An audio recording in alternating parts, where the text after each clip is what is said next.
Happy Labor Day, everybody. Hope you had a great barbecue or are having one currently, and welcome to This Week in Umpiring. And what a week it was. It started with a 6-replay game in, of all places, Buffalo, and ended with a general manager being thrown out from the mezzanine. An unreal week, to say the least. And we'd like to thank our partners for sticking with us during these tough times. One of them, the OSIP Foundation. It's osipfoundation.org. And also the great Out West Officials. And, of course, that's Out West Officials and OutWestOfficials.com. Check out their latest offer for exclusive CCS participants. I'm going to try to untie my tongue in the next half hour. It's CCS Gear Up. That's CCS Gear Up. $25 off any equipment purchase of $150 or more. CCS Gear Up. And, of course, they offer free shipping of anything over $75 to Out West Officials to all 50 states. And now on your screen, you see, where in the world is Joe West? And Gil forgot his microphone was muted. And so for the third week in a row, we try this again. Now with the news of the week, here's the rotation. And Gil Ember. One of these days I'm going to get it right on how to unmute and remute the microphone. The question of the week is, where's Joe? We're going to play this nice Where is Carmen Sandiego song for you on the baseball organ. Oh, that pre-production meeting went so well. Oh, I completely blew that. Anyway, where is Joe? And hopefully I'm more here than he is right now. But as Tim said in the open, we had a situation over the weekend where in Atlanta, Joe did not throw out himself. The Washington Nationals general manager was actually Hunter Wendelstedt, who was the plate umpire, turned around, said, "You got to go." Joe is the crew chief. Again, Joe, everyone wants to work for Joe for this reason. No matter if you're right or wrong, Joe will back you up. And so he came down and he's like, he's got to go. He followed through on it, went to the Braves dugout, went to call someone, who knows who he called on the phone. And the guy still didn't leave, because there's a huge difference between knowing that you want to throw someone out. And he has the right, by the way. We talked about the rule. It's 801, was it B or D? Look at the website, it's on there. But the rule allows them to order an employee or a club officer to do or refrain from doing anything. Obviously, Rizzo works for the Nationals, so he falls under that umbrella. They can tell him to knock it off. This is like if you're in a high school game and you go to the school and the AD or the assistant AD or someone is in the stands taunting you, and these are the people that you have to work with. It's the same idea, right? So in any case, he has the right to do it. But the question is, you might have the right to do it, but is it a good idea to actually do it? And what we got after the game, ESPN and all of those people came out and said, "Oh, it's because he wore the mask. It's the mask. He didn't wear the mask right," or something like that. And I knew immediately, no. Hunter turned around and said, "You got to go." It had nothing to do with the mask. And then the field mic picked up someone saying mask, and everyone thought, "Oh, yeah, Joe threw him out for not wearing a mask properly. Isn't that typical Joe?" Lest we forget Joe's opinions on the whole COVID-19 thing, he's not exactly buddy-buddy with the mask idea. So it just doesn't logically compute. So what I really found interesting with Joe specifically is during the game when public perception, because remember, there's truth and there's perception. And as officials, we talk about how are we perceived? How do our actions modify how people perceive what we actually do during a game? And so with Joe, the perception was that he might have thrown someone out because of a mask issue, which we know is ludicrous, but they don't. The public, ESPN, CBS, they don't know. That's what they think, because they're just thinking out loud, and people eat it up. So it looks like Joe threw him out for a mask thing. So Joe alienates, if we assume that, not to get too political, but Joe got political, and we'll get to that in a second. But if this country is, let's say, 50% right and 50% left, Joe alienates the right by getting this perception of a mask throwing out. And then after the game, when he's asked about it, he says, he said something unacceptable, and even if he was Trump, I would have thrown him out, but I'd still vote for him. So he already alienated the right half of the country by with the perception that he threw the guy out for the mask during the game. And after the game, he alienated the remaining 50% of the country by saying that he's going to vote for Trump. So it's a fantastically hilarious situation, which is actually not that funny. It's pretty serious. But we talk about it with levity in this situation because it's just so absurd.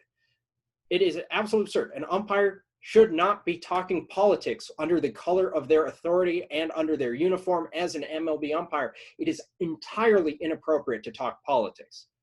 But Joe does it because he doesn't really care. And if you follow Joe's career, he doesn't care. And that's what makes him such an endearing person to work for as a crew chief, because he'll go to bat for you no matter what. But at the same time, because Joe doesn't care, he says some things that are completely offline, and he does some things that sometimes are complete head scratchers. This is one of them. I have no idea how you can manage, and I hate talking about politics on this setting, but how you can manage to tick off the right and the left within about 3 hours as a Major League Baseball umpire. That fails to compute for me. And everybody knows from an umpiring standpoint, or at least most people know that know me, how much I admire Joe West for what he's done for umpiring. He's just a brilliant, brilliant umpire. I really don't care for his political views. And when he retires, if he wants to give them, that's fine. We're trying to make this site about umpiring, but unfortunately sports and politics have just become inexplicably intertwined for bizarre reasons. And it doesn't make a whole heck of a lot of sense. I was talking to an umpire the other day, Gil, and I said, I wonder if in 1919 or 1918, when Woodrow Wilson was president in a pandemic, if neighbors were saying to each other, hey, who's political? Are you a conspiracy theorist? Because if you are, my kids can't play with your kids. And that's what we're coming to now. And it's so, so sad. And I want to get off the topic as soon as we can. I, for one, I've reached out to some people. We're taping this. Obviously, it's breaking news. We'll have an update if we know if Joe West is just taking the day off, if he has some sort of injury. We'll have all of that for you guys. But at this point, we don't know if he's just in New York, just talking to the office, if it was a scheduled day, if Joe didn't want to travel on Monday and work a series Tuesday, when you're 67 years old, the travel on the body isn't quite what it used to be. And I just want to say to everybody out there that I hope you're safe, and let's try, if we can, at all possible, to leave the politics at the door when we get into, at least on our site, talking about the, baseball. Sometimes it organically comes across, but I'm frankly, I want to talk about baseball, and I have to go through 250 comments on YouTube every day, and we're talking about other things. So it's something else. But Gil, do you have any update as to, Joe's whereabouts as you unmute your microphone? So Joe worked the doubleheader game one on Friday. Vic worked the other game of the doubleheader behind the plate I'm talking about on Friday. So Saturday, Joe was at third, Vic was at second. Sunday, Joe was at first, and Vic was still at second. So if Joe was going to go normal rotation with a double, conceivably he'd have to work the plate again on Monday. And Friday to Monday, that's less than usual, especially for someone with Joe's particular circumstances. That might be too soon between plates. So maybe it's this regular scheduled day off. I have nothing to suggest that it's an actual suspension, even though the reporting is MLB is doing the investigation, all that. Usually when MLB does an investigation and they even hint at suspending an umpire, there is a release that says, we are suspending the umpire. There's been no release to this date, to this time as of yet. There might be in an hour, but for right now, there is nothing that suggests that MLB has suspended him. And staying on the news of the day, which is normally for next week, but of course now Dale Scott in the news because he counterbalanced what Donald Trump said. So now we have on CNN, we have Joe West, and then we have Dale Scott. So we have umpires talking about different sides of the spectrum. Maybe that's healthy. Maybe we can learn to listen to each other and communicate. These are similar aspects to what we have on a baseball field. How to calm down, how to communicate. They can be used in everyday life. I can't imagine that we would treat, people that we're close to the way we would. Let's have a dialogue. Let's not do it here, but we hope that if you believe what Dale believes, that you can have a dialogue with the other side. If you believe what Joe believes, that you can have a dialogue about it. And maybe we can all become a little more intelligent or exhausted over it. Just remember that at the end of the day, it's a perception game. We've talked about that. And when you're an active umpire, not retired, but you're actively officiating, you're on the field and they're looking for something. They're looking for something to get you on. And you might think that your politics are the best in the world and everyone else is wrong or whatever have you. But perception is key. And they're looking to get you on anything they can to suggest bias or what. We talked about this with the Rob Drake piece. When, the difference with Rob's is Rob didn't do it under color of authority as MLB umpiring crew chief. He didn't intentionally come out and speak as a crew chief to the media about politics. He tweeted something and he got caught. But with Rob, the bias idea came in because someone found a tweet that said where Rob essentially implied that being born in the United States makes a superior person to someone who's not born in the United States under certain circumstances. And that called into question, well, do you know how many people are foreign born in MLB? What's the strike zone look like for those batters, especially versus American pitchers? And they're looking to get you on something. We know as officials that when we step on the field, we're professional. We call things the way that things are supposed to be called. We don't hold the grudges. We don't have the biases. People talk about subconscious bias. They've done the study on the race biases that we're not aware of. And they, and the results that they come out with, some people say, oh yeah, those are significant. Some people say, oh, it's random due to chance. Some people say it's bunk science. But the point is, they're looking to get you on something. Please don't feed them any potential ammunition, as innocuous as you might think as an official it might be. All this talk about masks has got me wanting to watch some Jim Carrey movies. Let's talk about some baseball plays, shall we? There's 3 of them over there before we get to the call of the week. Gil, tee me up. I'll tee you up. Yeah. It's funny you say tee you up because it just goes – I don't know if anyone has seen the movie Forget Paris. Oh, Billy Crystal. Billy Crystal is This Mickey is my Gordon. farewell game, Kareem Abdul-Jabbar. Yeah, Mickey Gordon, the NBA official, and there's this one scene that he completely loses his mind. And again, this is what we're talking about. You, as an official, you have the right to discipline people, but is it a good idea? Does it make sense? Because the judgment that you use in choosing whether to discipline someone or not might be terrible judgment, or it might be pretty good. Here's Mickey. You just got me in a headlock out there. What are you waiting for? Blood? Technical foul! You want another one? What did I say? Just because you're having a bad game, don't take it out on me. You're out of here, Kareem. What are you nuts? This is my farewell game. I'm coming. Look, make it first to say farewell. Get out of here. No. You're nuts. Yeah, really? Hey, what are you laughing at? Nothing. Nothing. That's a technical flying. I know you're lying. Am I crazy? You're out of here, too. You're going out. What's going on? Hey, you don't run this league, Mickey. Nobody paid to see you, man. Nobody paid to see you do anything. Get out of here. This is not over, Mickey. I'm going to see you again. Good, because I'll still have this. Fix this. You're out of here. And yeah, you'll still have the whistle. You do have the authority to do it, but with great power comes great responsibility, something like that, right? And it's up to you to use your discretion to make sure you're not abusing that authority. And so it might be a good idea to throw out someone who's heckling, who's doing something all sorts of across the line. But especially with Joe, you have to remember with Hunter and Joe's game, politics rules the day. And there's a lot of power involved when it comes to throwing out a GM who has a history, of course, of trashing umpires and being in trouble with the league because of it. But there's still a lot of power involved with that and with ownership, and the owners run this league. You want some plays, Tim? Yeah, we just passed 3 million views on YouTube. I'd like to get to 4 million before you finish up. If we don't get off this topic, we may never get there. Well, the first player I'm going to queue up for you, you got a play in Pittsburgh, and I think that you know how to take it away from here. Okay, folks. Tmac here with you in these Teachable Moment series, always brought to you by Out West Officials.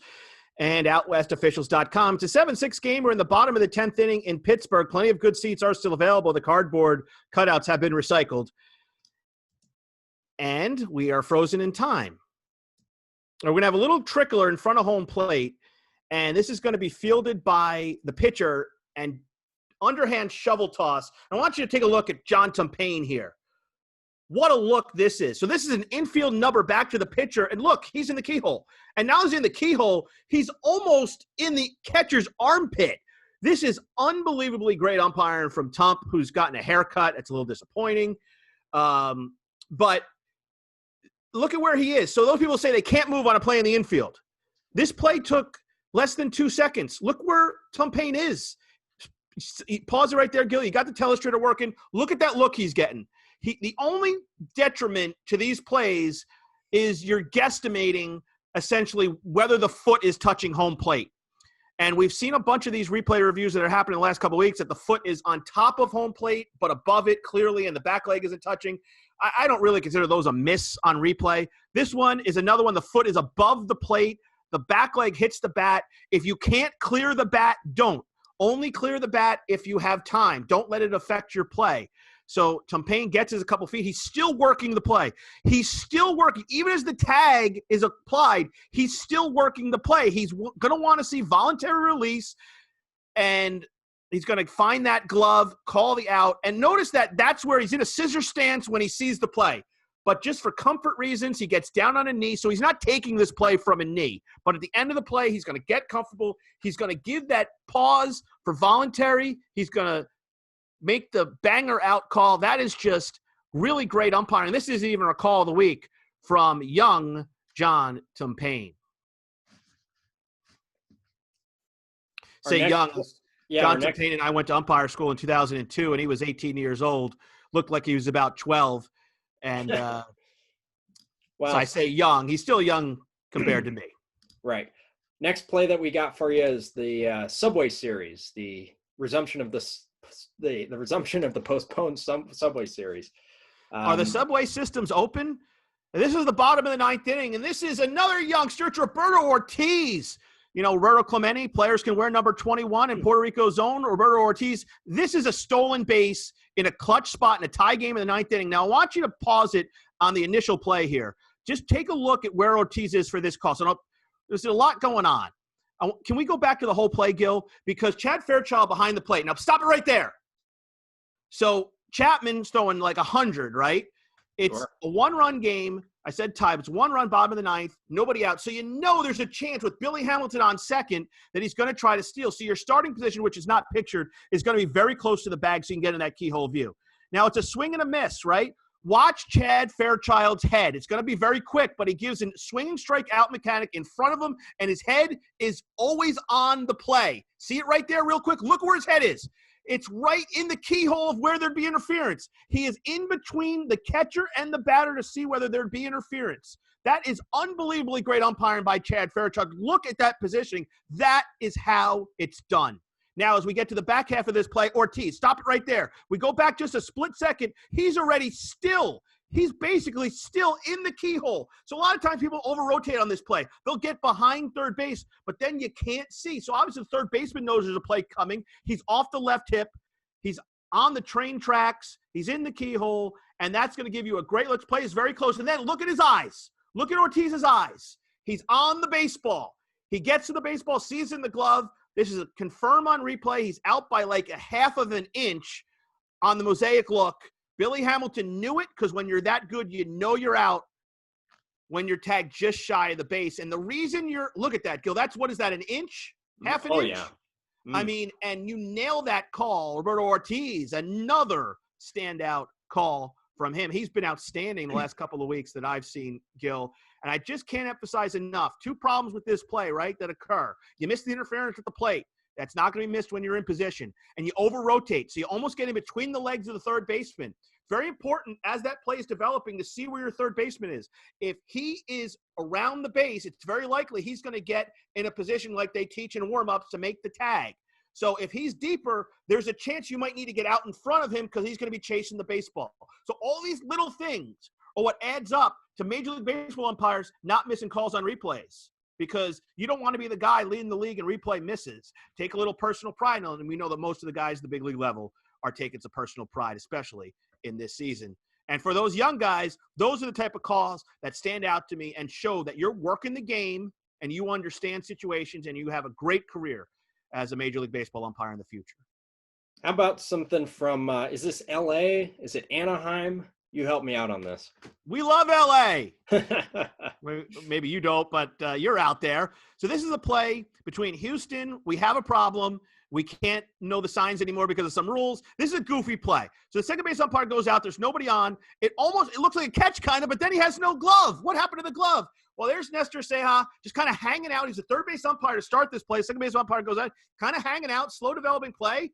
Just seeing here, see Nestor on the left, just kind of hanging, chilling out. All of a sudden, there's a play at second. Well, there's nobody there, but we have an umpire. So when this happens, we back it up just a split second. When this is happening right here, it's really hard, maybe a split second before that, to know where this play is going to be coming from. We have to take a guess. If Pujols beats him there, it could be like an over-the-shoulder type tag, you know. If the pitcher beats him there, you know, we could have a play that goes backside. So we're in the perfect spot there, Nestor is, to be able to see both of these types of plays. It almost looks like that Pujols was going to try to make the play and catch the ball and go for the tag. And you kind of see that subtly, Gil, where it kind of looks like, and he pulls his arm back, kind of like an NFL play, where you're like, no, there's a receiver behind you. Okay, don't go for it. He's kind of had an idea to move his glove, and then he's like, okay, no, I'm not going to do it. And look at Nestor just sitting there. Some of the loneliest times in baseball is when you beat everybody to a play. You've seen the play so far in advance that you beat everybody to the play that we missed the call. And what a odd tag. We have a pitcher making a tag. So this play blows up, and Nestor's working it the whole way. He's working it in the play because he thinks it's going to be a backside, outfield side tag. But look what happens. The pitcher, who's not used to making these tags, kind of falls over Marisnik. I think it's Marisnik. I have no idea who it is. But whoever it is, now the tag is front side, Mayfield. So Mayfield does that swim move. And look at Nestor's eyes right here, Gil. He's working the play. The play has blown up. He is still working it with those yellow armbands, and he finds a safe call. And would you believe, Gil, this is the correct call? I mean, I looked at this the first time, and I was like, there's no way that looks like out by a mile. Complete whiff. Great call. And great instincts. And also a good, not mentioned, no catch call. By the second base umpire. It looked initially like it's very easy to try to give that signal, but with nobody on especially, what's the hurry? You can wait all day to make that call. So we don't rush. We wait for the voluntary release. We don't make the quick call, and instead we don't make any call because the ball's on the ground, and the fielder tells us that the play should be continuing by him throwing the ball back in. So that wraps up our third play. 3 great calls. What could possibly be the call of the week? Well, it's the calls of the week because this is the game we talked about. 6 replay reviews, all stood or confirmed. And this one here by Sean Barber, another steal of third base or a play happening to third base. And watch this. Now, the tag gets low, so Sean is able to see over top of it. But this looks like an out all day. Look, that's 3 feet. Working the play. That's our theme of the week. This is a confirmed on replay. The tag doesn't happen until it's in the arm. And you got to have great ability to see the entire play to make that call. I say this is 2 weeks in a row we've seen a great call from Sean Barber. And, of course, it happened in Buffalo where everybody expects the big-time plays to happen. If you had told Sean Barber 5 years ago that you'd be umpiring in Buffalo in 2020, probably pretty unhappy with his situation. But I'm telling you, this kid is a future MLBer, long-time guy. He has all the makings of being a superstar in that, I don't want to put a label on, let him be his own person, but in that, small guy persona that can umpire out of his shoes, out of his mind. What a great call. And Sean Barber, number 29, congratulations. You are This Week in Umpiring's Call of the Week. I want to give a shout out to Brian Knight. Sure. Because it's for a stupid reason. But as you alluded to earlier, I am a Southern California person, and it has been hot beyond all measure in Southern California. This weekend we were setting records, 120s, some insane stuff. First pitch in Anaheim, they played a double. And Brian Knight was the plate guy for the day game, so that's the hot game. 109 degrees at first pitch. Plate. He's wearing black. I don't know how he got through it. So I'm just giving him a shout out because I'm Montana. impressed. He probably had thermals on. I mean, you know. I'm just impressed. That's all. Well, that just about wraps us up. I hope the weather gets a little bit cooler out in LA, but here from New York, it is beautiful and beach weather and awesome and tremendous. And we hope, once again, we can't thank you enough for supporting us, whether it's on Facebook at Umpire Ejections or at Twitter at Umpire Ejections or on YouTube at Close Call Sports or the mothership, closecallsports.com. Until next week, right here on This Week in Umpiring, always do what's right, not what's easy. Happy umpiring, everyone.